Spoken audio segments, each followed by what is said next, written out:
السلام علیکم. و علیکم السلام و رحمت الله. بله روی ملا امیدوارم خوب و سلامت هستی. تشکر برادر. روی ملا زمین سخنی که شما گفتید، من لیتنانت کارون گواردیا میلیام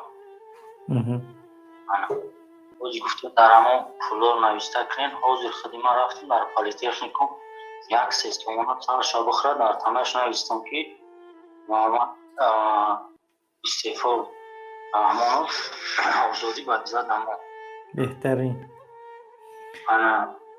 بچه های با همون باز من در پخش مستقیم هستم. بله در پخش مستقیم هستی. بله اما همه مهاجران گفتنی هستم از نام یک گوارده است.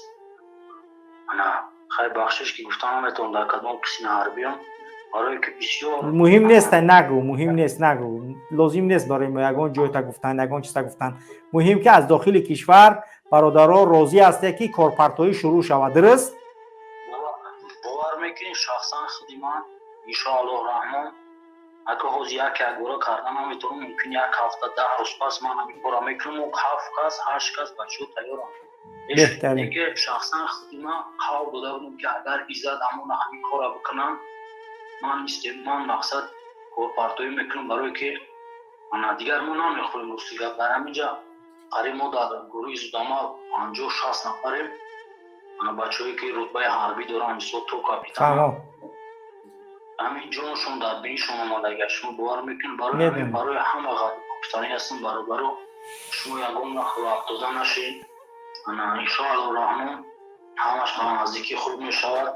شما بسیار درست میگوید که در به نزدیکی یک تغییرات مهمه یا همش راست نه به همون نفرانی که چاپلوسی میکنن مثل این شخصا هم اویتلو اگر اجازت بشه یک دو سخن در باره اویتلو کنم ای گمش که او موهیتی گرد گفتن نداره او چیه یا حتولا چیش میگو اکنان میخوام که وای دونه که خداوند او را در همین حالی در همین دنیا خوب کدگه من بخشش میپرسم شاید مادر و خواهر الان مرا میشنوند همون اونقدر کوری کدگه همون خداوند همون را که همون مردانگی خدشانه میبینم وای متوان وای کوری هست که وای من به نزدیکی نازشته بودم انشاءالله رحمان من جای وای میام جای ما جای همون اویتلو اگر تو مرا میشنوی من زمان سرش لیتنانت گواردیا میلی من به نزدیکی با سر ترا میرم من جای کسی نشان فوشی من به نزدیکی با سر ترا میرم. اوه میرا چی کارش میکنی او چی فایده داره او را یگان جای چی نداره ما باید کار کنیم.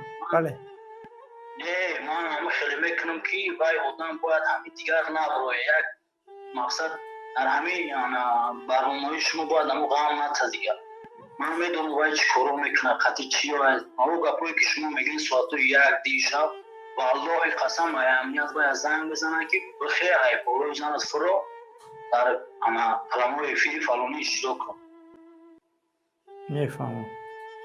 الله هدایتش کنه برادر. برای همون باید مولا الله هدایت کنه شما را خداوند همیشه پنج زیاد داشته باشین همیشه در سلامت باشه بچه های گواردیا میلی بقپه. شما فکر نکنه که حامی رحمانوفه شما باید حامی ملت باشه. بچه های گواردیا میلی بچه های وزارت دفاع بچه های وزارت کارهای داخله بچه های امنیت ملت باید شما ملت احترام داشته باشه نه یتیموفه نه اس اسی لعنت کرده نه رمضان رحیم زاده نه اون مقام داره دزد غارتگره. ملت با شما باید باشه شما باید با ملت باشه. پدرها و مادرها و نزدیکان و برادراتون برای این 4 تا دزد رهشت فدا نکنه. برای این دزدا شما آینده این ملت سربازان غیر و دلر این وطن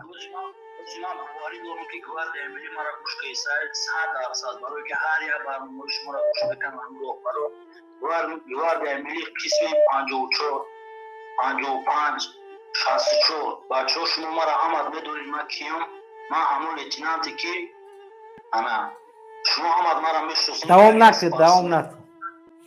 دوام نکن مواجه همه شما را دوست میدارم خداوند هر کجایی که باشین سربلند باشین سلامت باشین برادر. اگر مردمان با همین مواجهی که در روسیه هستن احترامانه خواهش میکنم در برنامه حسین شرافیدین رادیو هر برنامه‌ای که میشن مواجهی که التماس از شما دادر جنو برادر با چهره آشکار شما هیچگاه خودتون نشون ندین برای که ظلم بالای شما میشود.